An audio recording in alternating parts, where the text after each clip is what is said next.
তো দেখেন যুবকটা বলতেছে, বালকটা বলতেছে, হুজুর ইসমে আজম শিখান। বলে না, ইসমে আজম শিখানো যাবে না। তো বালকটা একটা কৌশল করলো। বলে কৌশল কি? সে আল্লাহর যতগুলি নাম আছে, তাওরাতে, জবুরে, ইনজিলে যত নাম আছে সব নামগুলি জোগাড় করল। তাওরাতে, ইনজিলে, জবুরে আল্লাহর প্রায় 3000 নাম লেখা আছে। একসাথে বলবেন, কত হাজার? তাওরাতে, জবুরে, ইনজিলে আল্লাহর কয়টা নাম আছে? 3000। কোরআনে কয়টা আছে? 99টা। তাওরাতে, জবুরে, ইনজিলে আল্লাহর নাম আছে 99, 3000। কোরআনে আছে 99। তাওরাত, জবুর, ইনজিল, কোরআন দিয়ে আল্লাহর নাম আছে 3099টা নাম। এই 3099 নামের ভিতরে আল্লাহর একটা নাম আছে ইসমে আজম। এই ইসমে আজমের অধিকারী যারা, তারা মুস্তাজাবাতুদ-দাওয়া, আল্লাহর কাছে যা চাবে আসমান থেকে তাই আসবে, যা বলবে তাই আসবে, যা বলবে তাই আসবে। 50 বছর যদি কোনো নারীর সন্তান না হয়, ওই নারীর জন্য আল্লাহর দরবারে হাত বাড়াবে, আমার আল্লাহ তার সন্তান দেবে। একবার জোরে বলা যাবে আল্লাহু আকবার। এই ইসমে আজম যারা আয়ত্ত করতে পারে, পৃথিবীতে তারা অমর হয়ে থাকে, ধন্য হয়ে যায়। যেমন খাজা বাবা আজমিরি ইসমে আজমের অধিকারী থাকার কারণে পুরা আনা সাগরের পানি একটা লুটার ভিতরে তিনি নিয়ে এসেছিলেন। একসাথে বলা যাবে না মারহাবা।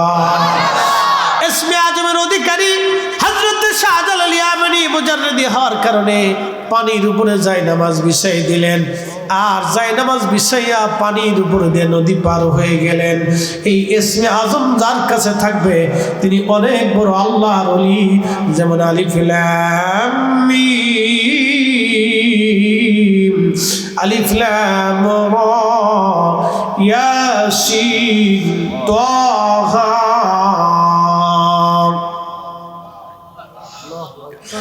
এই আয়াতগুলির অর্থ তারাই জানবে যাদের কাছে ইসমে আজম আছে। নবীজি পৃথিবীতে তসবিহ বানার 50 বছর আগে একটা ঘটনা, সেটা সাহাবুল ফিলের ঘটনা, হস্তি বাহিনীর ঘটনা।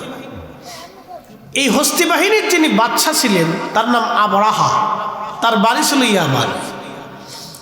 এই ইয়ামানে তারও 20 বছর আগে একটা ঘটনা ঘটল। সেই ঘটনাটা হচ্ছে আসহাবুল উখদুদের ঘটনা। এটা কোরআন আল্লাহ সূরা বুরুজে লেখছে।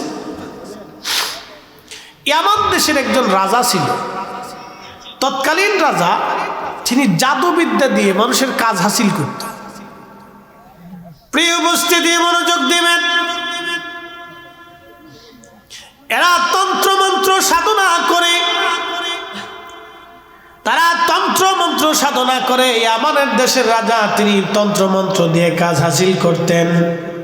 তো ইয়ামানের রাজা বললেন, একদিন ওই যিনি জাদুকর ছিলেন তিনি রাজাকে বললেন, রাজা মহারাজ, আমি তো মারা যাব, চলে যাব আমি একদিন দুনিয়া থেকে। অবশ্যই মৃত্যু আমার আসবে, কিন্তু আমার মৃত্যু আসার পরে আমার প্রতিনিধি রেখে যাওয়ার জন্যে আমাকে একটু সুযোগ যদি দেন, তাহলে একটা যুবক, মেধাবী যুবক আমাকে দিয়ে দেন, বালক দিয়ে দেন। ওই বালকটাকে আমি জাদুবিদ্যা শিখাইয়া আমি প্রতিনিধি বানাইয়া আপনার জন্য নিয়োজিত করে যাব।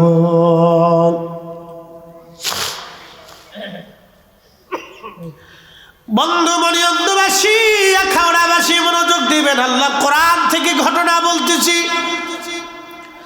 আসহাবুল ফিল, এই ঘটনার 20 বছর আগে পৃথিবীতে একটা ঘটনা ঘটলো, এটার নাম আসহাবুল উখদুদ। কোরআনে আমার রব, আমার আল্লাহ এটা লিখেছেন।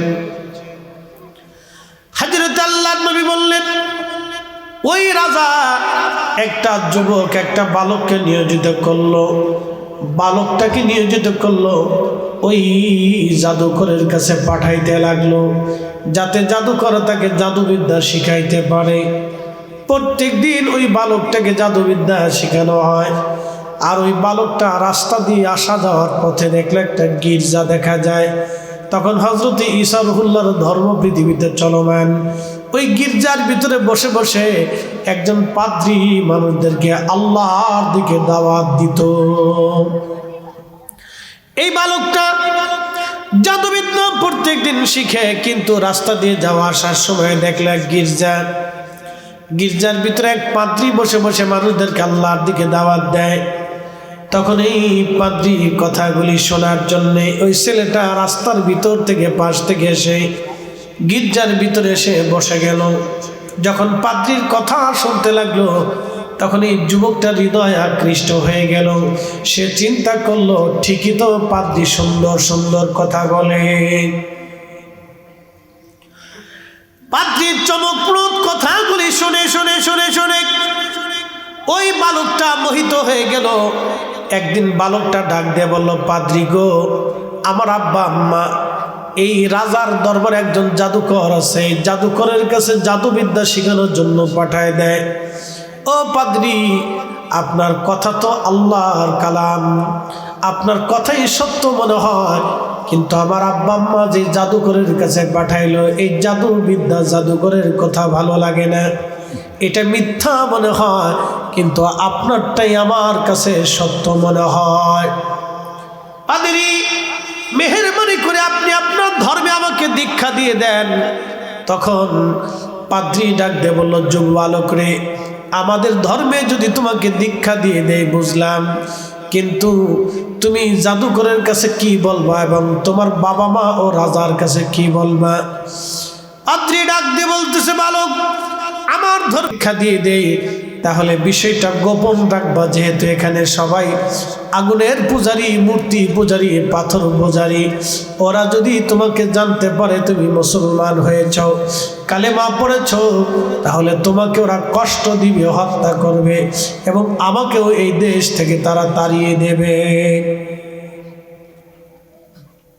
আগে বলছি, হকের সাথে মিথ্যার সাথে সারা জীবন দ্বন্দ্ব হয়েছে। জাল হক ও জাহাকাল বাতিল ইন্নাল বাতিলা কানা জাহুকা। সত্যের সাথে মিথ্যার লড়াই চিরদিন ছিল, সত্যের সাথে মিথ্যার লড়াই চিরদিন ছিল, কিয়ামত পর্যন্ত এই লড়াই চলবেই। আমরা যতদিন বেঁচে থাকবো মিথ্যার সাথে লড়াই করতেই হবে। কথা বলেন ঠিক না বেঠিক? আপনি ভাবতেছেন লড়াইবিহীন বেঁচে থাকবেন, না, হবে না, মিথ্যার সাথে লড়াই করতে হবে। শয়তান আপনাকে মিথ্যার দিকে নিয়ে যাবে। কথাগুলি খুব মনোযোগ দিন, আল্লাহর কোরআন থেকে বলতেছি। এরকম একটা ছোট্ট বালকের হৃদয়ে হেদায়েত এসে গেল, তার বুঝ আসলো যে না, এটা মিথ্যা, আমি জাদু শিখি, এটা মিথ্যা। তো পাদ্রী তাকে দীক্ষা দিল, লা ইলাহা ইল্লাল্লাহ ঈসা রুহুল্লাহ। একসাথে বলবেন না মারহাবা? এই সময় ওই কালেমা চলমান আছে। হযরত ঈসা আলাইহিস সালামের জীবন বিধানের উপরে এক আল্লাহর উপরে কালেমা পড়াইলেন। পাদ্রী ডেকে বলতেছে, বালক রে, তুমি কারো কাছে বলবা না, গোপন রাখবে, কারণ তাহলে তোমাকে জাদুকর আসতে দেবে না, আমার কাছে তোমার বাবা মা আসতে দিবে না, রাজাও তোমার বাধা হয়ে দাঁড়াবে, তুমি গোপন রাখবে, প্রকাশ করবে না। ছেলেটা এই শর্তে কালেমা পড়ল। গোপনে গোপনে পাদ্রীর কাছে এসে দীক্ষা নিতে লাগলো। কালেমাতুত তাওহীদের উপরে ঈমান এনে ছেলেটা আমল করতে লাগলো। একদিন রাস্তা দিয়ে যাওয়ার সময় দেখলো মস্ত বড় একটা বাঘ রাস্তার মাঝখানে বসে আছে। বাঘ দেখে দেখে মানুষেরা পালায় পালায় চলে যায়। তখন এই বালকটা চিন্তা করলো, এত বড় একটা বাঘ এসেছে, তাহলে বাঘটা তো তাড়ানোর মতো কেউ নাই। একটা পাথর হাতে নিয়ে ওই ছেলেটা চিন্তা করলো, আজ বাঘ মেরে ফেলতে হবে। পাথরখানা হাতে নিয়ে বলল, রব, তুমি যদি সত্য হয়ে থাকো, তাহলে এই পাদ্রীর ধর্ম যদি সত্য হয়ে থাকে, লা ইলাহা ইল্লাল্লাহ, তুমি রব যদি এক আল্লাহ হয়ে থাকো, তাহলে আমি পাথর মারার পরে যেন বাঘটা মরে যায়, তাহলে বুঝবো তুমি আল্লাহ সত্য। এই কথা বলে ওই বালকটা পাথরখানা নিয়ে বাঘের মাথা বরাবর যখন নিক্ষেপ করলো, বিসমিল্লাহি আল্লাহু আকবার বলে ছেড়ে দিল, সঙ্গে সঙ্গে পাথরখানা বাঘের মাথায় লাগার পরে বাঘটা আহত হয়ে ছটফট করে জমিনের মধ্যে মারা গেল। একবার জোরে বলা যাবে আল্লাহু আকবার। তেলের গাড়ি তেলে চলি,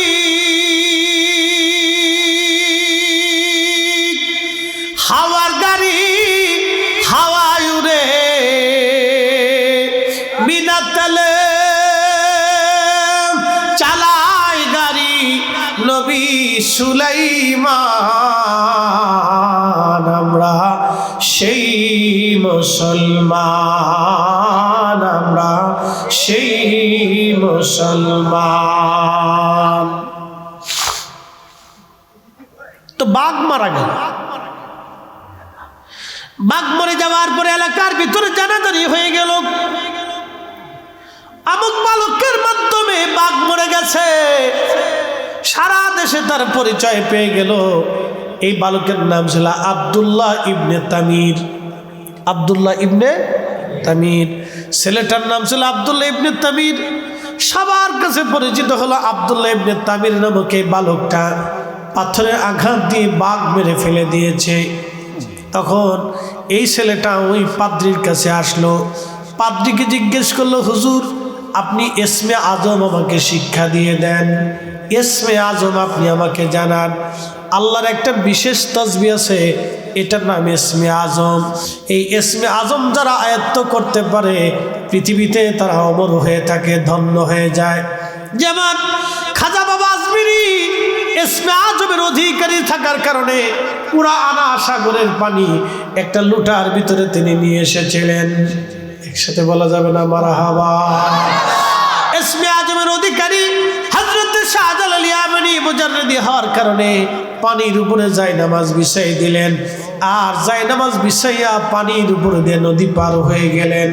এই ইসমে আজম যার কাছে থাকবে তিনি অনেক বড় আল্লাহর ওলি। যেমন আলিফ লাম মিম, আলিফ লাম রা, ইয়াসিন, তাহা।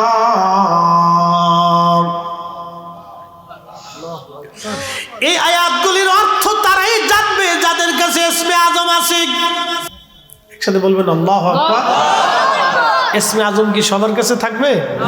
যে বেটা ল্যাংটা, নামাজ কালাম পড়ে না, মুইতে সুইতে পানি লয় না, কিছু আছে বহুত বাংলাদেশে পেশাব করে পানি লয়, শরীর দিয়ে পাড়ার বন্ধ, 7 দিন 8 দিন 15 দিন গোসল করে না, এর নাম দিচ্ছে সাহস সুফি।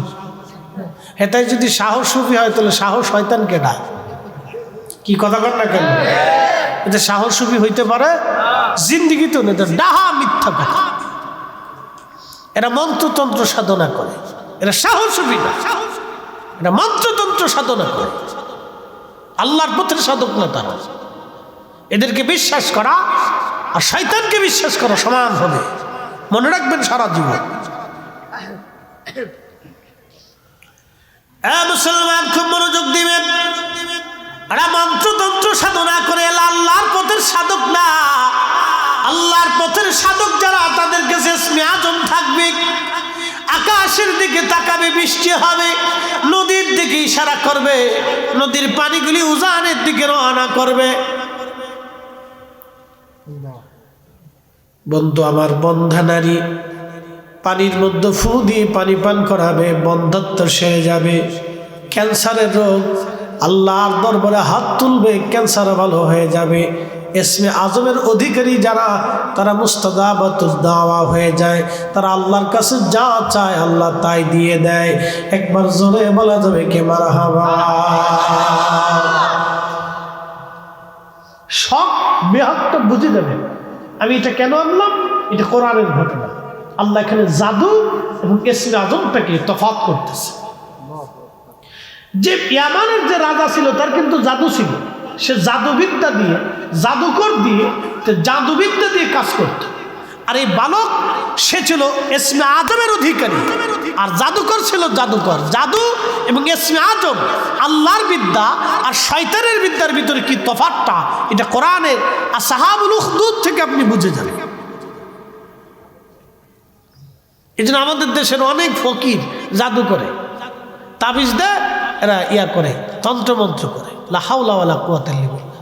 যারা তন্ত্রমন্ত্র দিয়ে তাবিজ করে তারা কাফের হয়ে যায়, এরা মুসলমান থাকে না। কি কথা কন না কেন? এরা কি হয়ে যায়? কাফির হয়ে যায়। কাফির মুসলমান থাকে না।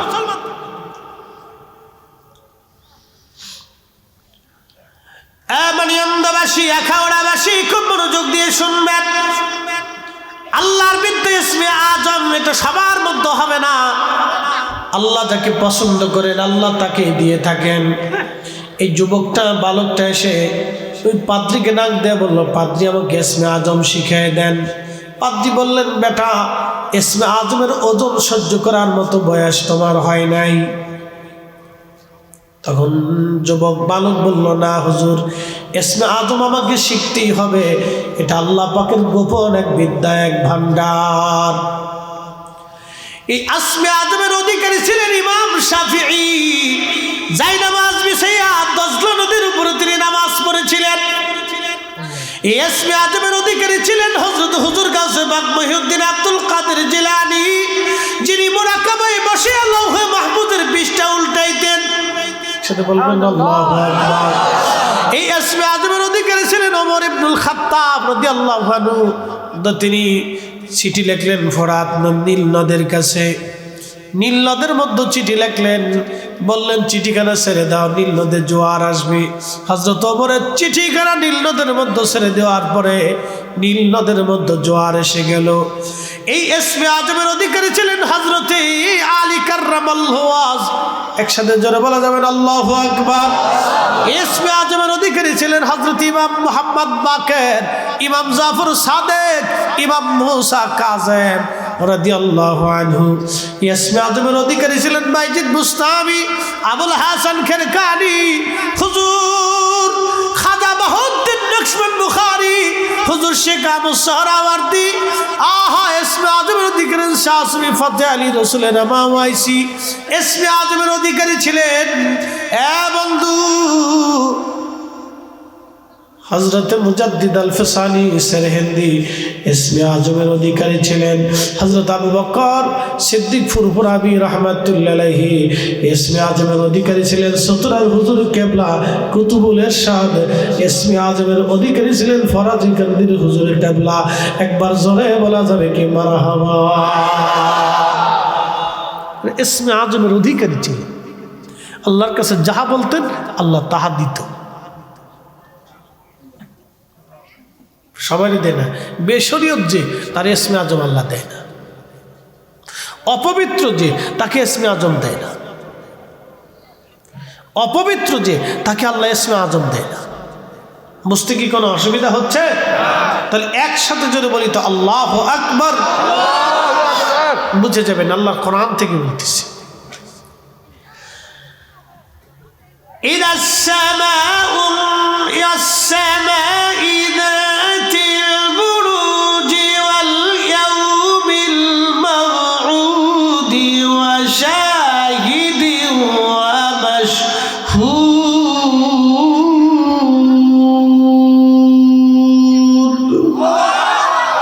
ঘটনা বলার আগে আল্লাহ কসম করছে, কসম কসম। قتل أصحاب الأخدود النار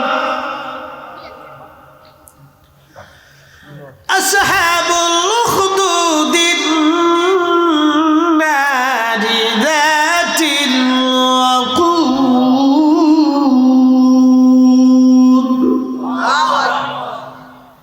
তো দেখেন যুবকটা বলতেছে, বালকটা বলতেছে হুজুর ইসমে আজম শিখান। বলে না, ইসমে আজম শিখানো যাবে না। তো বালকটা একটা কৌশল করলো। কৌশল কি?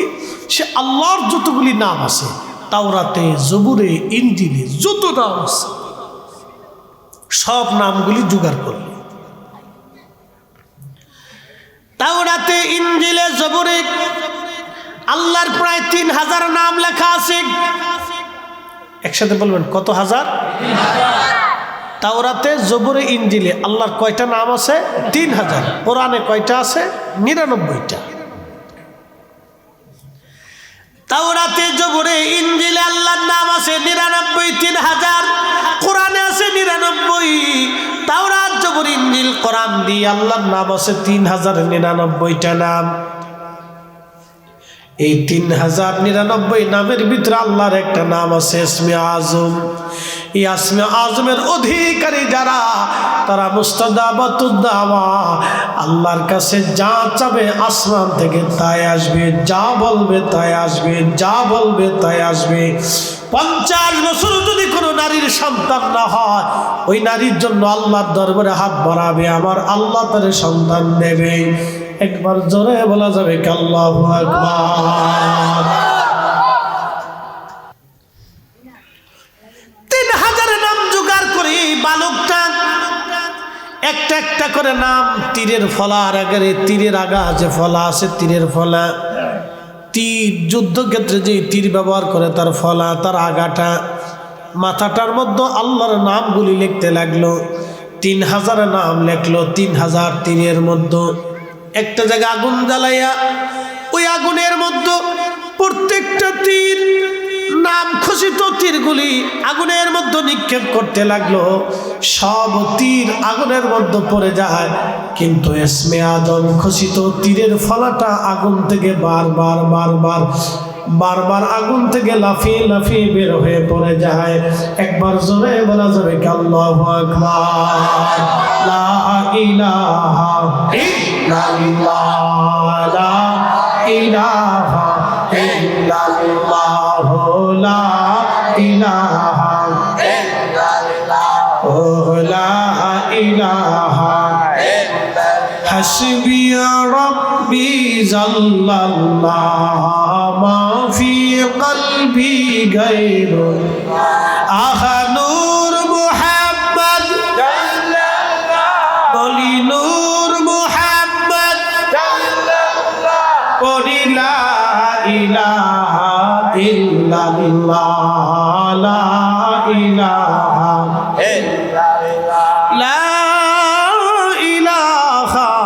ইল্লাল্লাহু মুহাম্মাদুর রাসূলুল্লাহ সাল্লাল্লাহু আলাইহি ওয়াসাল্লাম।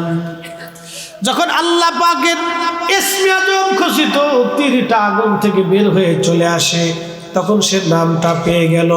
ওই তীরের ফলাটা নিয়ে পাদ্রীর কাছে যায়, বলল, হুজুর, আমি আল্লাহ খচিত এই তীরখানা আগুনের মধ্যে ফেলে ফেলে 3000 নামের পরীক্ষা নিরীক্ষা করে ইসমে আজম আমি পেয়ে গেলাম। তখন ওই পাত্রী ডাক দিয়ে বলল, বেটারে, তুমি ইসমে আজম পাইছো, শোনো, ইসমে আজমের বিরাট বড় ওজন। এর ওজন তুমি সহ্য করতে পারবা না, কারণ তুমি অল্প বয়সী মানুষ। তবে শুনে রাখো, আমার মন বলতেছে তুমি কোনো দুর্ঘটনার মধ্যে পড়ে যাবারে বেটা। তবে যদি কোনোদিন কোনো দুর্ঘটনার মধ্যে পড়ে যাও, সাবধান, আমার কথা কিন্তু কারো কাছে বলবা না। আমার কথা কিন্তু কারো কাছে বলবা না রে বেটা, আমার কথা গোপন রাখবা। ছেলেটা গোপন রাখার সত্ত্বে ইসমে আজম আয়ত্ত হলো। সারা দেশে জানাজানি হলো, অমুকের বেটা অমুক। আব্দুল্লাহ ইবনে তামিরের কাছে গেলে মানুষের মনের আশা পূর্ণ হয়। অন্ধর জন্য দোয়া করলে চোখ ভালো হইতো, অসুস্থ রোগীর জন্য দোয়া করলে রোগ ভালো হয়ে যাইত, বন্ধাত্ম নারীর জন্য দোয়া করলে আল্লাহ সন্তান দিত। এইভাবে সারা ইয়ামান দেশে তার সুনাম সুখ্যাতি ছড়িয়ে গেল। একবার রাজার একজন উজির, যিনি প্রধানমন্ত্রী, রাজার প্রধানমন্ত্রী যিনি, তিনি অসুস্থ হয়ে গেলেন, অন্ধ হয়ে গেলেন, তিনি চোখে দেখেন না। তিনি জানতে পারলেন আব্দুল্লাহ ইবনে তামির নামক একটা যুবক আছে, বালক আছে, তার কাছে গেলে এই অন্ধত্ব দূর হবে, সে বড় আধ্যাত্মিক বিদ্যার অধিকারী। এই কথা শুনিয়া রাজার উজির তিনি ধীরে ধীরে এসে আব্দুল্লাহ ইবনে তামিরের কাছে সে বলল, আল্লাহর বান্দা, তো আমি শুনছি তুমি বলে চোখ ভালো করে দাও।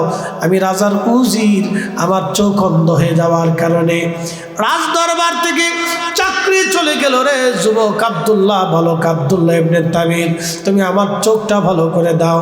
আব্দুল্লাহ ইবনে তামির ডাক দেয়, বলল রাজা, চোখ ভালো করার মালিক আমি না, চোখ ভালো করার মালিক আমার আল্লাহ। বলে আল্লাহ আমারকে বলতেছে, ডাক দেয়, উজির তোমারও রব আমারও রব, তামাম সৃষ্টির রব যিনি তিনি আল্লাহ, তিনি এক আল্লাহ। তুমি যদি লা ইলাহা ইল্লাল্লাহ মেনে নাও, আল্লাহর উপরে তুমি বিশ্বাস স্থাপন করো উজির, তাহলে আমি তোমার জন্য দোয়া করব, আমার আল্লাহ তোমার চোখ ভালো করে দেবে। চিৎকার মেরে জোরে বলেন আল্লাহু আকবার। কখনো তোমাকে যদি ভুলি, হেদায়েতের আলো জেলে নিয় কাছে তুলি, ঠাই দিও প্রিয়তম, ঠাই দিও প্রিয়তম, ও গো মহিয়ান, তুমি রহমান, তুমি মেহেরবান। অন্ধ গাহে না শুধু তোমারি গুণগান, অন্ধ গাহে না শুধু তোমারি গুণগান, বুঝে বুঝে না তবু শান, তুমি রহমান, তুমি মেহেরবান। পানিয়ান্দাবাসী, আখাউড়াবাসী, এই যুবকের বালকের কাছে যখন এই উজির আসলো, উজির বলল, হা বালক, আমি কালেমা পড়ব, লা ইলাহা ইল্লাল্লাহু ঈসা রূহুল্লাহ। ঈসা নবীর নামে সে কালেমা পড়ল। তখন ওই বালক দোয়া করে বলে, ইয়া রাব্বি, আপনি উজিরের চোখ ভালো করে দেন। আল্লাহর নবী বলতেছেন, সাথে সাথে চোখ ভালো হয়ে গেল। একবার জোরে বলা যাবে কি মারহাবা? সাথে সাথে চোখ, জোরে বলেন চোখ। আবু বকর সিদ্দিক গারে শহরের ভিতরে প্রত্যেকটা গর্তগুলি চাদর ছিঁড়ে ছিঁড়ে ছিঁড়ে ছিঁড়ে বুঝিয়ে দিলেন। একটা গর্ত তিনি বুঝাইতে পারলেন না। ওই গর্তটার উপরে পা রেখে বসে আছেন। আল্লাহর নবী উড়ু মুবারকে মাথা রেখে নবী ঘুমায়। নবীর ঘুমের যাতে ব্যাঘাত না হয়, কষ্ট না হয়, সেজন্য আবু বকর নবীকে ডাকে না। কিন্তু বারে বারে বারে বারে সাপে বারবার কামড় দেয়, প্রচন্ড বেশি। আবু বকর সিদ্দিক স্থির থাকতে না পারে, সহ্য করতে না পারে, চোখের কোণা দিয়ে পানি বেয়ে এসে আবু বকর সিদ্দিকের চোখের পানি আল্লাহর নবীর বদন মোবারকে পড়ল। পড়ার সঙ্গে সঙ্গে নবীজির ঘুম ভেঙে গেল। আবু বকর, তুমি কি বাড়ির জন্য কাঁদো? বলে, না ইয়া রাসূলুল্লাহ, বাড়ির জন্য কাঁদি না, আপনার প্রেমে পড়ে বাড়ি সাল্লাম, স্ত্রী সাল্লাম, সন্তান সাল্লাম, দেশ ছেড়ে দিয়ে আমি হিজরত করে চলে যাচ্ছি। নবী গো, বাড়ির চিন্তায় না ইয়া রাসূলুল্লাহ, সাপের কামড়ে সহ্য করতে না পেরে কেঁদে ফেলেছি। বলে, আবু বকর, আগে কেন বলো নাই? বলে, হুজুর, আপনাকে যদি ঘুম থেকে জাগায় নবীর কষ্ট হবে। আমি আবু বকরের জীবন চলে যাক, কিন্তু রসুলকে কষ্ট দিতে পারি না। দেখেন, তারা সামান্যতম রসুল কষ্ট বাগিয়ে দিতে চাই নাই। আজকে আমার দেশে একদল আছে বুকে হাত বেঁধে নামাজ পড়ে।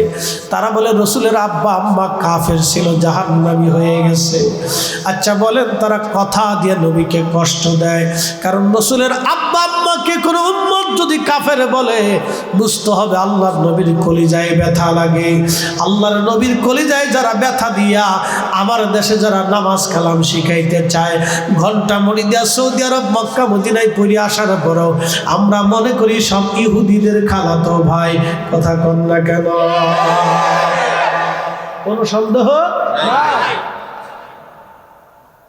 আপনি একটু চিন্তা করেন, তারা কথা দিয়ে রসুলকে কষ্ট দেয়। আর আবু বকর সিদ্দিক তিনি এতটাই ভালোবাসতেন যে হুজুর আপনার কষ্ট হবে সেই জন্য আমি আপনাকে ঘুম থেকে উঠাই নাই। এইভাবে তারা রসুলকে ভালোবাসতেন। এই জন্য আমরা জীবন চলে গেলেও আমরা যখন রসুলকে সালাম দেওয়া হয় তখন আমরা সুন্নিরা বসে থাকি না। কথা কর না, জোরে বলেন। আমরা এই সময় কার জন্য দাঁড়াই? রসুলের জন্য দাঁড়াই। এখানে আমাদের আর কোনো উদ্দেশ্য জমি জমা টাকা পয়সা অর্থ বিত্ত মান সম্মান নিজের অস্তিত্ব কোনো কিছুর জন্য দাঁড়াই না। আমরা একমাত্র আল্লাহ নবীর ইজ্জতে দাঁড়াই। কথা বলেন ঠিক না বেঠে? নবীর উম্মত শুনিয়া জানা খাওড়াবাসী আল্লাহ নবী ডাকতে বলেন, আবু বকর কোথায় তোমাকে কামড় দিয়েছে সাপে বলো। আবু বকর সিদ্দিক দেখায় দিলেন নবীজির পবিত্র থুতু মোবারক বের করে এনে ওই সাপের ক্ষত স্থানে নবীজি লাগাই দিলেন। লাগাইতে দেরি হলো, সাপের বিষ পানি হতে দেরি হয় নাই। আসতে হয়ে গেল না, জোরে বলেন। আমার নবীর থুতু মোবারক আর নবীজির থুতু মোবারক আর আমাদের থুতু মোবারক একরকম না। এটা নবুয়াত নবুয়াত নবুয়াত। পাহাড়ি সাপের বিষ মুহূর্তের ভিতরে পানি হয়ে গেল, যন্ত্রণা চলে গেল আবু বকরের। আহা, এটাই রসুল কারীমের মহান মুজিজা। মুজিজা, তিনি নবী, তিনি নবী, এটা তার বাস্তব প্রমাণ। দালাইলুন নবুয়াত, নবুয়াতের দলিল। শ্রেষ্ঠ নবী দিলাম তরিয়ে নিতে রোজ হাসরে,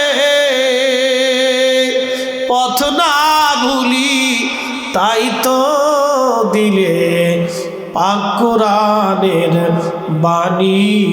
খুদা তোমার মেহেরবানি। সুন্দর ফল সুন্দর ফল মিঠা নদীর পানি। খুদা তোমার মেহেরবানি।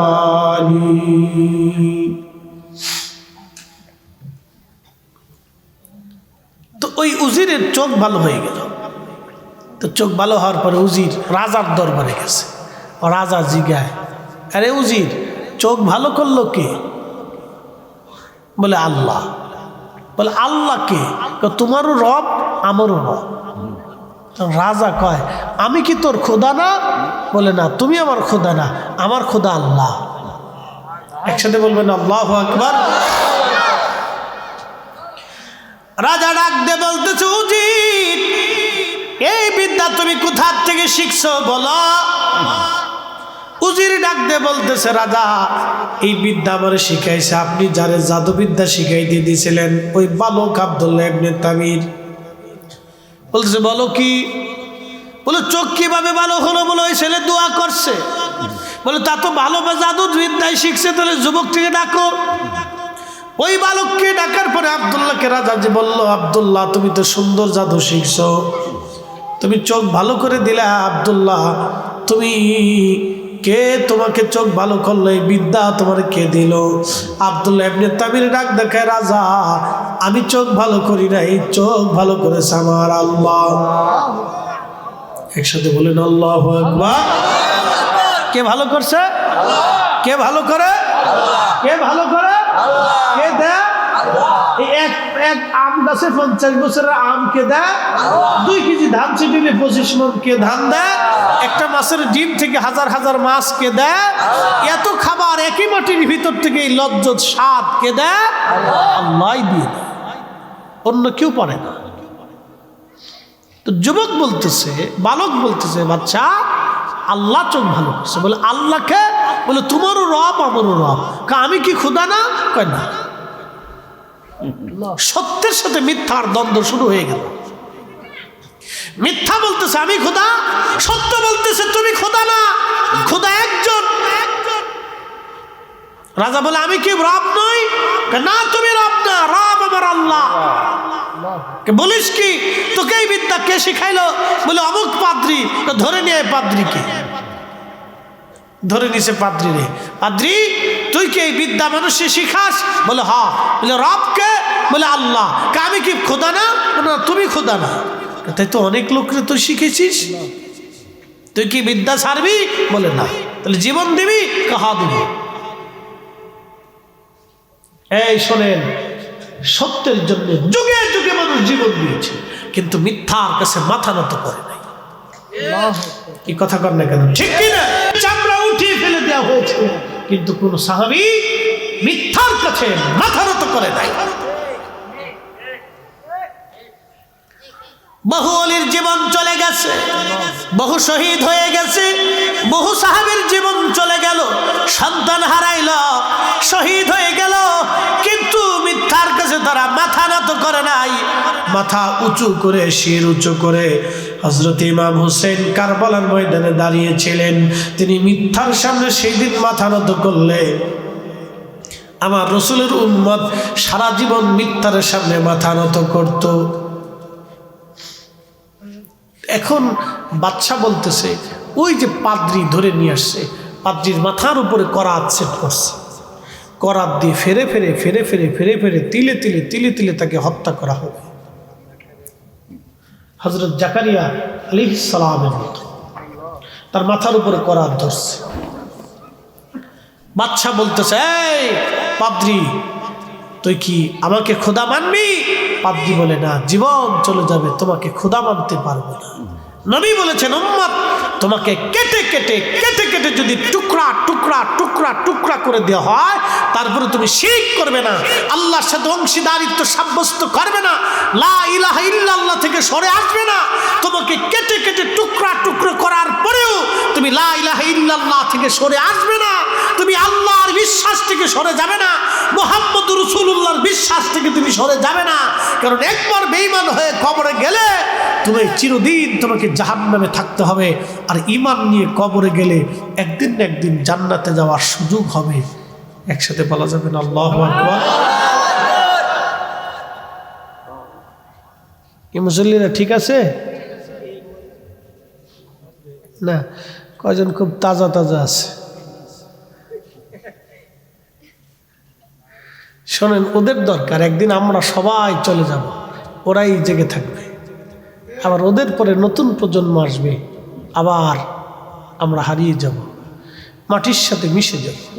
আল্লাহ কালের পরিক্রমা, এটা আল্লাহর ফয়সালা। মনিয়ন্দাবাসী মনোযোগ দিয়ে শুনিয়া যান। এবার এই বালক ওই পাদ্রীটাকে বাদশার লোকেরা মাথা থেকে পা পর্যন্ত করাত দিয়ে ফাড়তে লাগলো, তাকে ফেরে ফেরে ফেরে ফেরে হত্যা করা হলো, কিন্তু পাদ্রী ঈমান দেয় নাই, জীবন দিল। এবার এই বালকরে বলা হলো, বালক তুমি কি ধর্ম ছাড়বে? বালক বলল না। বাদশা বলল, তাহলে বালকরে শুলে চড়াও, শুলের মধ্যে চড়াইয়া তার বুক লক্ষ্য করে তীর মেরে মেরে তাকে হত্যা করো। ওই জমানার এই সিস্টেম ছিল হত্যা করার পদ্ধতি। শুলের মধ্যে চড়াইয়া তার বুক লক্ষ্য করে যখন তীর ছুঁড়ে মারা হলো, আল্লাহ নবী বললেন প্রত্যেকটা তীর তার বুকের সামনে থেকে ফিরে ফিরে জমিনের মধ্যে পড়ে যেতে লাগলো, একটা তীরও তার বুকের মধ্যে ঢুকে না। একবার জোরে বলা যাবে কি আল্লাহু আকবার? তার বুকের ভিতরে আছে কি? ইসমে আজম। জোরে বলেন, একসাথে বলেন কি? আরো জোরে। ইসমে আজমের ওলি যারা, বাঘে তাদেরকে আক্রমণ করে না, পৃথিবীর কোনো পশু পাখি সৃষ্টি তাকে আহত করে না, ধরতে পারে না, সাহস পায় না, তারা তাদেরকে চিনে, বাঘে তারে সালাম করে। এই জন্য শাহ মোস্তফা আল বাগদাদি হুসাইনি মৌলভীবাজারের শহরে ঘুমিয়ে আসেন তিনি, 360 আউলিয়ার ওলি যিনি, তিনি বাঘের পিঠে সওয়ার হয়ে সিলেট থেকে মৌলভীবাজার এসেছিলেন। হাজার হাজার হিন্দু সনাতন ধর্মের লোকেরা দেখলো, হায় হায়, তিনি বাঘের পিঠের উপরে সওয়ার হয়ে আসছে। বাঘে যার কথা শুনে বোঝা গেল সে দুনিয়ার আর সাধারণ কোনো ব্যক্তি না, সে আল্লাহর ওলি। তখন অনেক হাজার হাজার মানুষ কালেমা পড়ে মুসলমান হয়ে গেলেন। একবার জোরে বলা যাবে কে মারহাবা? ইসমে আজম সবার কাছে নেই, ল্যাংটার কাছে নাই, কিন্তু ল্যাংটার কাছে, বেশরিয়তের কাছে, বেনামাজির কাছে, বেরোজগারের কাছে।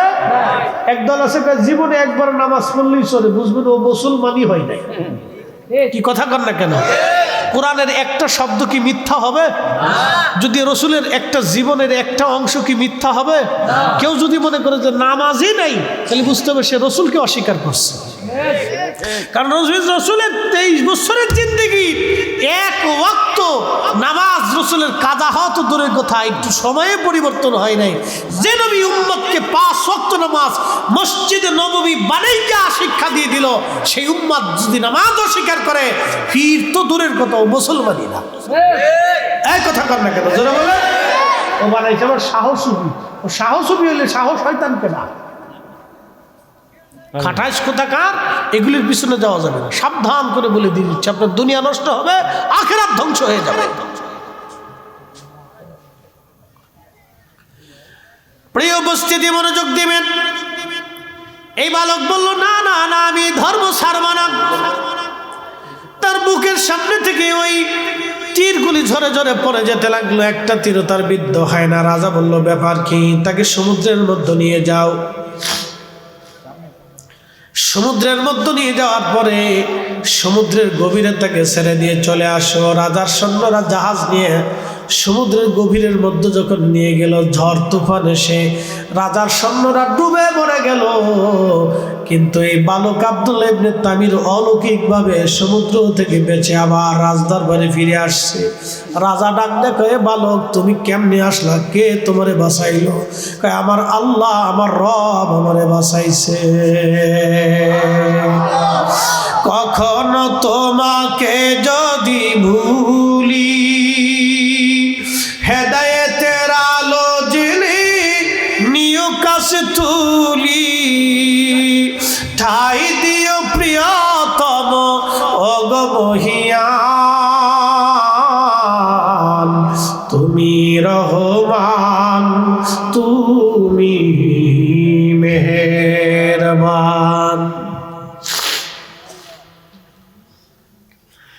আবার রাজা ডাক দিয়ে বলতেছে, সৈন্যরা তাকে পাহাড়ে নিয়ে যাও, পাহাড়ের উপর থেকে তোমরা তাকে ফেলে দাও। নবী দুনিয়াতে আসার 70 বছর আগের ঘটনা, মনোযোগ দিয়ে শুনে যাবেন। আজ পাহাড়ের উপরে নিয়ে যাওয়া হলো, পাহাড় থেকে তাকে ফেলে দেওয়ার জন্য। কিন্তু পাহাড়ের মধ্যে ভূমিকম্প আসার পরে ভূমিকম্পের সৈন্যরা ঝরে পড়ে মারা গেল। কিন্তু ওই যুবক অলৌকিকভাবে বালক বেঁচে ফিরে আসলো। রাজা ডাক দেয়া বললো, এ বালক, তুমি কেমনে ফিরে আসলা? তোমাকে কে বাঁচাইলো? বালক ডাক দেখা, আমার রব, আমার আল্লাহ আমারে বাঁচাইছে। একসাথে বলেন আল্লাহু আকবার। বলে, বালক রে, 3 বার চেষ্টা করলাম তোমাকে মারার জন্য, কিন্তু তোমাকে মারা যায় না। তুমি কি মরবা না? কহা, আমি মরব। বলে, কিভাবে তোমাকে মারা যাবে? বালক ডাক দে বলল, বাচ্চারে, তুমি একটা কাজ করো, ইয়ামান দেশের সমস্ত মানুষদেরকে একটা মাঠের মধ্যে একত্রিত করো, আমার শুলের মধ্যে চড়াইয়া তুমি একটা তীর হাতে নিয়া, তীরখানা হাতে নিয়ে আমার বুক লক্ষ্য করে তীর মেরে তুমি বলবা, বিসমিল্লাহি রব্বিল গুলাম। এই কথা বলে তুমি যখন আমার বুক লক্ষ্য করে তীর মারবা, তখন আমি শহীদ হব। এর আগে তুমি হাজারো চেষ্টা করলেও মারতে পারবা না। আমার রবের নামে তীর না ছাড়া পর্যন্ত তুমি আমাকে হত্যা করতে পারবা না। জোরে বলা যাবে কি আল্লাহু আকবার? বলো কি? কাহা, এটাই।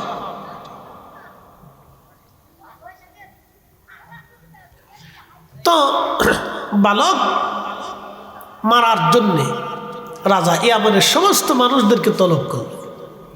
লক্ষ লক্ষ মানুষকে তলব করে শুলে চড়াইয়া তীর হাতে নিয়ে বিসমিল্লাহি রব্বি হাদাল গোলাম বলে যখন নিক্ষেপ করলো, সাথে সাথে তীর তার বক্ষে ভেদ করে সে ওইখানেই শুলের মধ্যে শহীদ হয়ে গেল।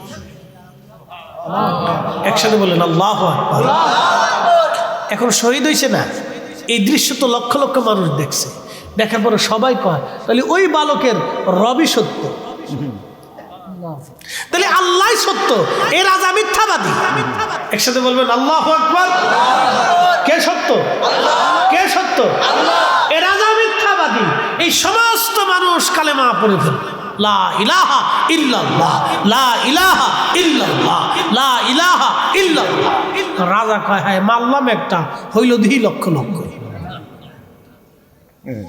এই জন্য মনে রাখবেন, মুসলমান যদি একটা শহীদ হয় তাহলে লক্ষ মুসলমান শাহাদাতের জন্য প্রস্তুত থাকে। কথা বলেন ঠিক কিনা? আমরা মাইরে পৃথিবীতে কেউ কোনোদিন কমাইতে পারে নাই। চেঙ্গিস খান পারে নাই, হালাকু পারে নাই, রাম সাম্রাজ্য পারে নাই, পার্সিয়ানরা পারে নাই, আরবের কুফাররা পারে নাই। পৃথিবীর কোন শক্তি মুসলিমদেরকে মেরে মেরে কমাইতে পারে নাই।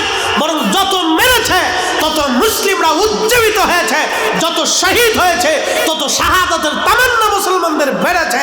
এই জন্য মুসলমানদের বিজয় হওয়া, অল্প মুসলমান দিয়ে লক্ষ লক্ষ কাফেরের সাথে আমরা বিজয় হয়েছি। একসাথে বলা যাবে না আল্লাহু আকবার।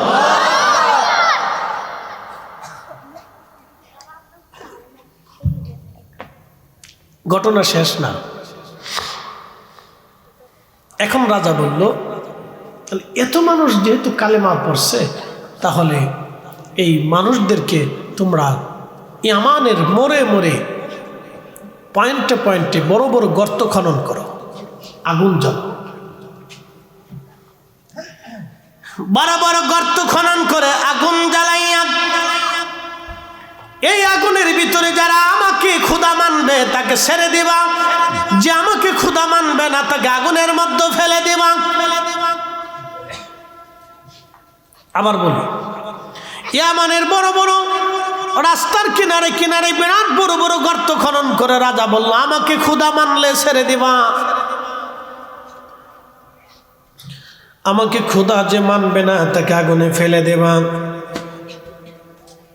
এইভাবে একটা না দুইটা না, তারা 20,000 মানুষকে আগুনের মধ্যে পুড়িয়ে মারল। কিন্তু 20,000 মানুষ আগুনে পুড়ে মারা গেল, কিন্তু ঈমান দিল না। এইভাবে 20,000 মানুষ জীবন দিয়ে দিল। সর্বশেষ একটা মহিলা, একটা মেয়ে, তার ছোট্ট কোলের বাচ্চাটা নিয়ে সৈন্যরা তাকে টেনে টেনে আগুনের দিকে নিয়ে যায়। মেয়েটা নিজের কলিজার সন্তান বাচ্চার চিন্তা করে বারবার আগুন থেকে ফিরে আসার চেষ্টা করতেছিল। তখন ওই কোলের বাচ্চার জবান খুলে গেল। আসতে হলো না, জোরে বলেন। বলেন আল্লাহ আছে না নাই? জোরে বলেন আসেনি? কয়জন? আরো জোরে। জোর হয় না কেন? কবর আসেনি? বলতেছি আছে, সামনে আরো আছে। ঘটনা শেষ না। মানিয়ান্দবাসী, এই মহিলার কোলের বাচ্চার জবান খুলে গেল। বাচ্চাটা ডাক দেখে মা মা মা, ও মা, তুমি যে আগুনের কুণ্ডলি, আগুনের গর্তটাকে তুমি আগুন মনে করতেছো মা, তুমি আগুন থেকে পালানোর চেষ্টা করতেছো মা। আমি আগুন দেখি না রে মা, আমি আগুনের কুণ্ডলিটাকেই আল্লাহর জান্নাতের বাগান দেখতেছি মা। এটা খুদার জান্নাত মা, ভয় পাইও না মা। আচ্ছা, কোলের বাচ্চা কি কথা বলে? কোলের বাচ্চার জবান খুলে গেল। ও মা, মারে, তুমি যেটাকে আগুন দেখতেছো মা, আমি আগুন দেখতেছি না, এটা বেহেশত। তোমার আগে বহুজন এই আগুনের ভিতরে ঝাঁপিয়ে বেহেশতে চলে গেছে মা। তুমি হতভম্ব হইও না, তুমি বিচলিত হইও না, তুমি চিন্তিত হইও না মা, ভয় পাইও না। এ মা, এটা আগুন না, এটা বেহেশত। একসাথে বলবেন আল্লাহু আকবার। পৃথিবীর এক প্রসিদ্ধ ঘটনা, আসহাবুল উখদুদিন নারি দাতিল ওয়াকুদ ইদহুম আলাইহা কুউদু ওয়া হুম আলা মা ইয়াফআলুনা বিল মুমিনিনা শুহুদ ওয়া মা নাকামু মিনহুম ইল্লা আইয়ুমিনু। শুধু তাদের অপরাধ ছিল তারা আল্লাহকে এক বলে স্বীকার করছে। আল্লাহর উপর ঈমান আনার কারণে সেই দিন তাদেরকে পুড়িয়ে পুড়িয়ে মারা হয়েছিল। তারা জীবন দিয়েছিল কিন্তু ঈমান দেয় নাই। পুড়িয়ে পুড়িয়ে মারা হয়েছিল, তারা জীবন দিয়েছিল কিন্তু ঈমান দেয় নাই। কিন্তু আমরা বড় মুসলিম জাতি, মসজিদে 2 টাকা চাইলে, টাকা পয়সা চাইলে, শুক্রবারের দিন কিছু টাকা, অনেকে সিরা টাকাও দেয়। এই কি কথা কন না কেন, দেয় না? আমার এক মুতল্লি আমার মসজিদে প্রত্যেক জুমাতে ওই 3-4 হাজার মুসল্লি হয়। ঢাকাতে তো আমার হাউজিং মসজিদ, তো সব হাউজিংবাসীরা আমার মসজিদে আসে, আমার খুব মহব্বত করে, প্রত্যেক জুমাতে ওয়াজ শোনে, তো খুব মায়া করে। তো মুতল্লি বলতেছে, হুজুর একটু ওয়াজ করে দিন তো, খালি সিরাটে আসে, সিরাটে ফসাটিয়া, যেটা চালাইতারে না, এটা মসজিদের বাক্সে হান্দায় দিয়ে যাই গেছিল। বাঙালি কত বড় চালাক, চিন্তা করেন, আল্লাহর ঘরের সাথেও চালাকি করে। এই চালাকি করা যাবে? আপনি চিন্তা করেন যে মানুষ আগুনের ভিতরে, মহিলা তার বাচ্চার সহ ঝাঁপিয়ে পড়ে গেল। একসাথে বলবেন আল্লাহ আকবার। তেলের গাড়ি তেল চলে,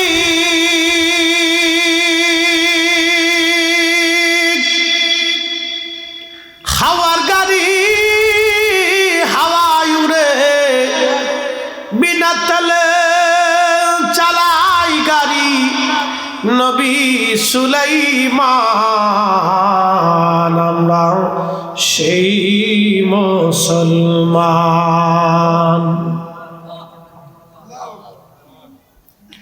হযরত ওমরের জমানাতে, কার জমানা? ওমরের জমানা। আজকে বলে দিয়ে যে এই শুনে যান, হযরত ওমরের জমানা। ইয়ামানের খাল খনন চলতেছে। কি খনন? খাল। যেমন আমাদের দেশে অনেক নদী ভরাট হয়ে গেলে চলে না, তো হযরত ওমর একটা খাল খনন করে ইয়ামানের একটা খাল বের করে নিয়ে যাবে, যাতে এখান দিয়ে পানির নিষ্কাশন ব্যবস্থা সুন্দর হয়। তো খাল খনন চলতেছে। তো খাল খনন করার সময় দেখা গেল মাটির নিচে এক বালকের লাশ। আল্লাহ! এইভাবে তাফসীর ইবনে কাসিরের ভিতরে আসছে, মাথার ভিতরে এইভাবে হাত দিয়ে তার লাশ ওইভাবে সমাহিত করা আছে। কিন্তু কাফনের কাপড় তাজা, শরীরের পোশাক তাজা, তখনও তার শরীরের চুল তাজা, তার দেহ তাজা, তার ত্বক তাজা, তার চেহারা এখনো নষ্ট হয়নি, যেইভাবে ওইরকমই পড়ে রয়েছে। তো সাহাবে কেরাম লক্ষ্য করলো, সে তো সেই যুবক যে আব্দুল্লাহ ইবনে তামির, যে আসহাবুল উখদুদ, যে এই সে শহীদ হয়েছিল, যেই বালক, সেই বালকের এই আজকে তার কপালের ভিতরে তীর ঢুকে পড়েছিল, এখানে সে হাত দিয়ে এইভাবে ছিল। তো সাহাবে কেরাম তার হাত সরানোর পরে লক্ষ্য করলো ওইখান থেকে গল গল করে তাজা রক্ত বের হয়ে আসছে। আচ্ছা, এখন বলি, নবীজি ইন্তেকাল, নবুয়ত, কোরআন শরীফ নাজিল হইল 40 বছরে। কত বছর? একসাথে বলেন, কত বছর? নবীজি আসার কত বছর আগের ঘটনা? 70 আর 40 কত? 110। আর হযরত ওমরের খেলাফত কত? নবীজির ইন্তেকাল এর পরে, তাহলে আরো 23 বছর। আরো কত বছর? 23 বছর পরে নবী ইন্তেকাল করছে না, তাহলে আরো 23 বছর, তাহলে কত হলো? 133। আর হযরত ওমরের খেলাফত আবু বকরের 1-2 বছর পরে, 135 বছর পরে লাশ উত্তোলন করার পরে দেখা গেল যেরকম ওইরকমই রয়েছে। জোরে জোরে জোরে জোরে জোরে জোরে, না না হয় না, আরো জোরে, আরো জোরে। 100 কত?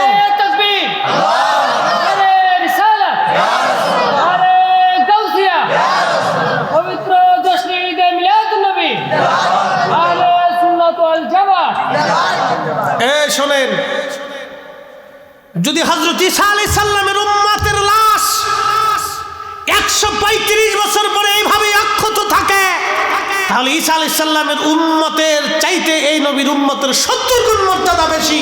কথা বলেন ঠিক না? এবার বুঝে যা, তাহলে আমরা আহলে সুন্নাত ওয়াল জামাত হক, আমরা হকের উপরে আছি। কথা বলেন ঠিক কিনা? আমরা সত্যের উপরে প্রতিষ্ঠিত আছি, আমরা হকের উপরে প্রতিষ্ঠিত আছি।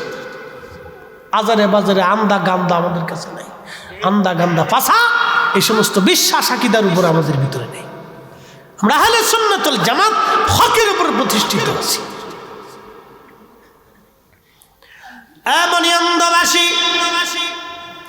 সাহাবীরা হযরত ওমরের কাছে চিঠি লিখলেন, আমিরুল মুমিনিন আব্দুল্লাহ ইবনে তামিরের লাশ পাওয়া গেছে 135 বছর পর। তার লাশ থেকে এখনো ক্ষত থেকে রক্ত বের হয়। মাথা থেকে হাত সরানোর পরে সাহাবীরা আবার মাথার এখানে হাত বসায় দিলেন। চুল যেমন, চোখ যেমন, শরীর তেমন। 135 বছর আগে যেইভাবে দাফন করা হয়েছিল 135 বছর পরে মাটির নিচে ওইভাবেই আছে। সামান্য পরিমাণ ত্বক চেহারা পর্যন্ত নষ্ট হয়ে যায় নাই। এরা মুসলিম মুসলিম মুসলমান মুসলমান। তাহলে বলেন কবর আছে না নাই? সনাতন ধর্মের একটা বিশ্বাস। আবার আসিব ফিরে ধানসিঁড়িটির তীরে নবান্নে বাংলায়, হয়তো শালিকের বেশে হিন্দুরা বিশ্বাস করে আবার পৃথিবীতে আমি ফিরে আসব।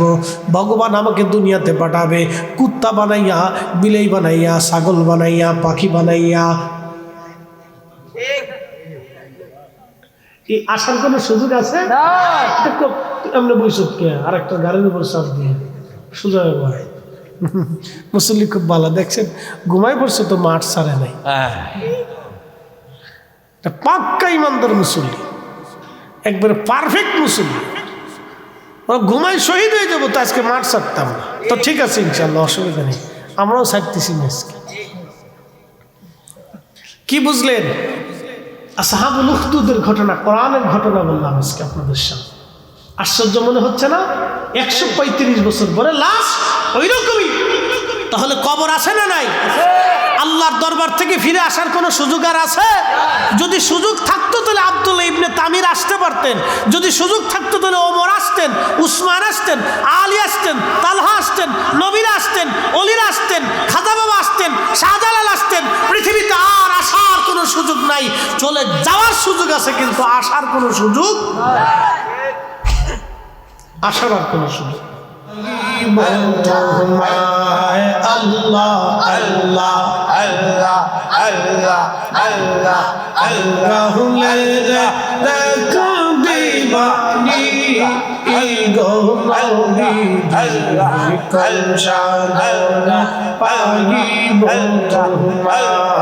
আল্লাহ আল্লাহ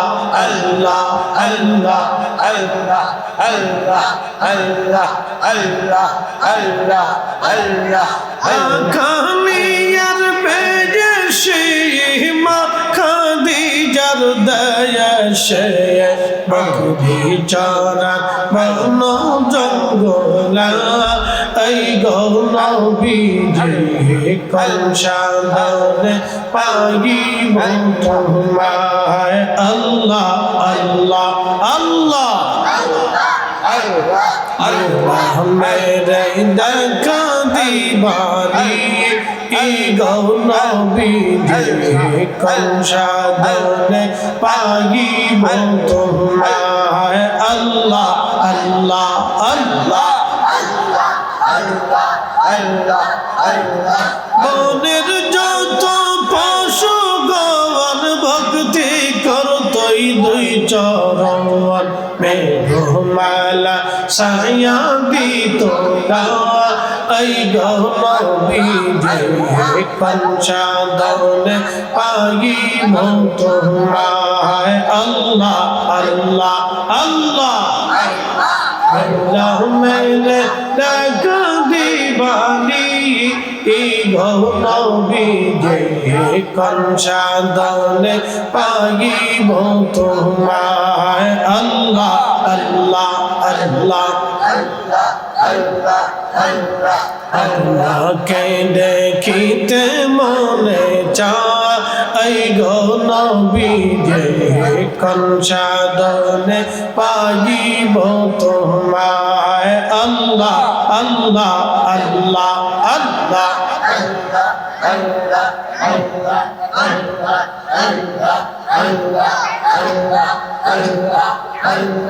এই সমস্ত মুজিজা দেখা হযরত খাদিজা জীবন যৌবন সপিল আপনা এই গৌনবীজি কলসাধন পাগিব আল্লাহ আল্লাহ আল্লাহ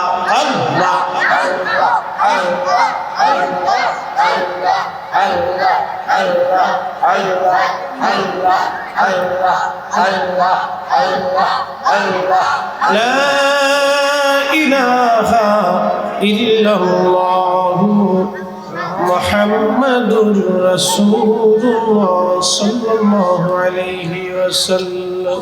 প্রিয় উপস্থিতি, বলেন তো এই শীতের মধ্যে মানুষ মারা গেলে জানাজা হয় কিনা? তার জন্য কবর খনন করা হবে কিনা? তাহলে শীতের জন্য কি কারো জানাজা বেঁধে থাকবে? যদি বৃষ্টি হয় তাহলে জানাজা হবে কিনা? কাফন দাফন হবে কিনা? তাহলে বৃষ্টি এবং শীতে প্রচণ্ড গরমে কারো জানাজা বাতিল হবে না, এটা চলবে। এর অর্থ হচ্ছে মানুষের জীবন থেমে থাকে না, এটা চলমান থাকে। কিন্তু একটা কথা মনে রাখবেন, আমাদের জীবন এক সময় থেমে যাবে, স্টপ হবে। মানব শরীরের ভিতরে ৩৫০০ রোগ আছে। প্রত্যেকটা রোগের ওষুধ আল্লাহ দিয়ে দিয়েছে। হয়তো কোনো রোগ স্থায়ীভাবে নিরাময় হয় না, কিন্তু কন্ট্রোল হয়। ওষুধের মাধ্যমে সেটাকে কন্ট্রোল করা যায়, অথবা আল্লাহ দয়া করলে নিরাময়ও হওয়া যায়। কিন্তু আমাদের জীবনে একটা রোগ আল্লাহ দিয়ে রাখছে, এটার নাম হচ্ছে মৃত্যু রোগ। যেই রোগের কোনো ওষুধ কারো পক্ষে কখনো কোনো দিন আবিষ্কার করা সম্ভব না। মৃত্যু থেকে আমাদের পালানোর কোনো সুযোগ নাই। একসাথে বলেন আছে? নাই। এই বাচ্চারা, এই যে মুসল্লিরা, এদিকে এদিকে এসো বাবা, সামনে এসো, চলে এসো। ওরা মাহফিলে বইছে, ওরা বুঝে না এর লেগে বইছে। যারা বুঝছে তারা বসে নেই, তারা বাইর চলে গেছে। ওরা বুঝে না এর লেগে ওরা মাহফিলে বইছে, আর যারা বুঝছে তারা বসে নাই, তারা বাইর চলে গেছে। ঠিক আছে, বাচ্চারা বসে গেছে, তার মানে বাচ্চারা বসে থাকা আর আমরা মুরব্বীরা চলে যাওয়া, এটা এক ধরনের দুর্ঘটনা, এটা অ্যাক্সিডেন্ট। যে বাচ্চারা মাহফিলে বসার মুরব্বীরা বাড়ি চলে যাওয়ার, এটা হচ্ছে অ্যাক্সিডেন্ট, দুর্ঘটনা। মনোযোগ দিন।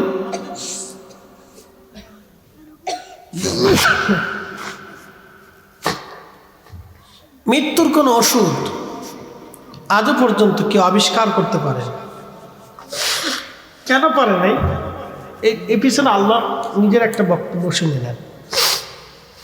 আল্লাহ বলছেন, হুজুর আপনি বলেন, ইন্নাল মাউতাল্লাযী তাফিররুনা মিন, মানুষগুলি মৃত্যু থেকে পালায়। এই যে আমাদের দেশের পার্শ্ববর্তী দেশ ভারত, এই আপনাদের বর্ডার এলাকা, হয়তো কিছু দূর হাঁটলেই ভারত পাওয়া যায়।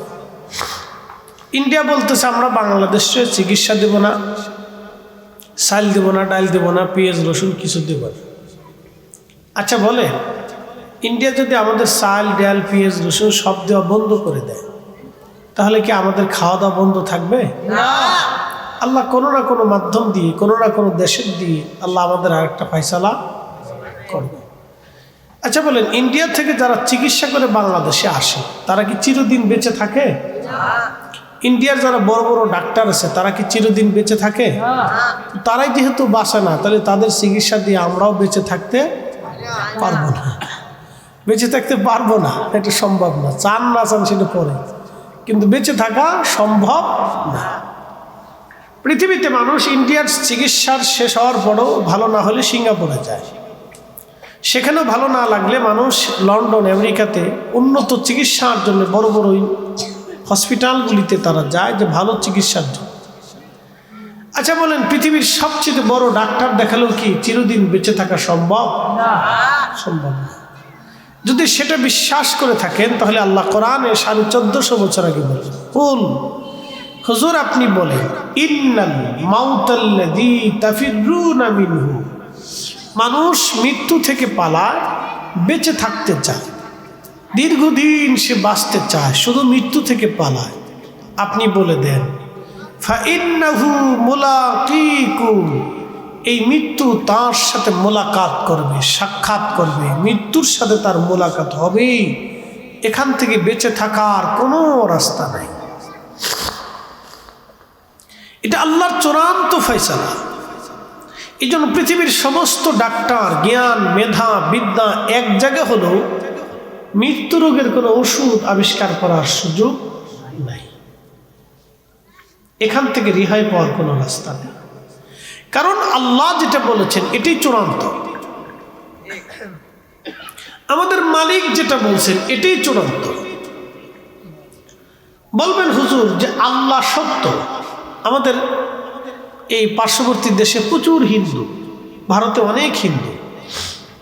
তো হিন্দু ধর্মে যারা বিশ্বাসী তাদের কিছু বিশ্বাস আছে। যেমন একটা বিশ্বাস হলো, তারা মনে করে বিদ্যার দেবতা আলাদা, এই জন্য তারা সরস্বতীর পূজা করে, যে সরস্বতীর পূজা করলে সরস্বতী আমাদেরকে বিদ্যা দিবে, মেধা দিবে। হিন্দুরা মনে করে লক্ষ্মীর দেবতা আলাদা, সেই জন্যে ঘরে এবং দোকানে যাতে লক্ষ্মী আসে, বরকত হয়, তাদের ভাষায় আর কি, ঘরে যাতে সংসারে উন্নতি হয়, সেই জন্য তারা লক্ষ্মীর পূজা করে। আচ্ছা আপনারা বলেন তো, ঘরের উন্নয়ন, বাহিরের উন্নয়ন এবং বিদ্যার জন্যে, আমাদের জীবনের সব কিছুর জন্যে আমরা একমাত্র চাই কার কাছে? এই যে মুসল্লিরা, আপনারা বড় বড় মুসল্লি যারা আছেন, বলেন আমরা সব কিছুর জন্য চাই কার কাছে? জোরে বলেন, জোরে জোরে জোরে। আমরা চাবো কার কাছে? আপনার কি হাফ প্যান্ট পরা নেই? আচ্ছা অসুবিধা নেই, তাও সমস্যা নেই, তো বইয়ে থাকো। শীতকালে তো এটা পরা ঠিক নাই, ঘিরে ঘুরে বইতে হইব। আচ্ছা মনোযোগ দেন। হিন্দুদের আরো কিছু বিশ্বাস আছে, যেমন তারা শিবের পূজা করে, শিব পূজা। কেন? তারা ভাবে শিবের পূজা করলে আমাদের যৌবন শক্তি, আমাদের শক্তি আমরা বেশি পাবো, শিব আমাদেরকে শক্তি দেবে। আচ্ছা আপনারা বলেন তো, এটা তাদের বিশ্বাস। এরপরে তারা গণেশের পূজা করে, দুর্গার পূজা করে, কালী পূজা করে, মনসা পূজা করে। সাপ থেকে বাঁচার জন্য বা সাপের আক্রমণ থেকে বাঁচার জন্য তারা মনসার পূজা করে, সাপের পূজা করে। গরুতে দুধ দেয়, সেই জন্য তারা গরুকে দেবতা ভেবে গরু পূজা করে, গরুরও পূজা করে। আচ্ছা বলে এটা তাদের ধর্মের বিশ্বাস। কিন্তু আমরা সব কিছুর জন্য একমাত্র শুধুমাত্র সেজদা কাকে দেয়? এবং চাবো কার কাছে? উদউনি আস্তাজিব লাকুম ইন্নাল্লাযীনা ইস্তাকবিরুনা আন ইবাদাতি সায়াদখুলুন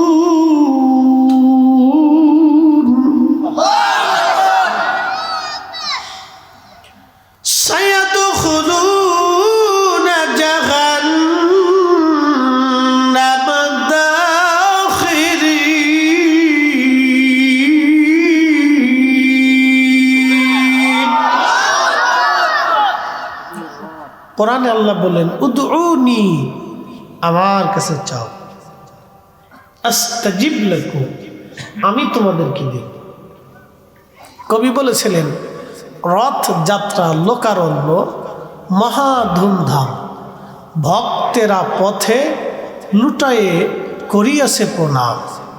পথ বলে আমি দিব, রথ ভাবে আমি, একথা শুনিয়া হাসে অন্তর্যামী।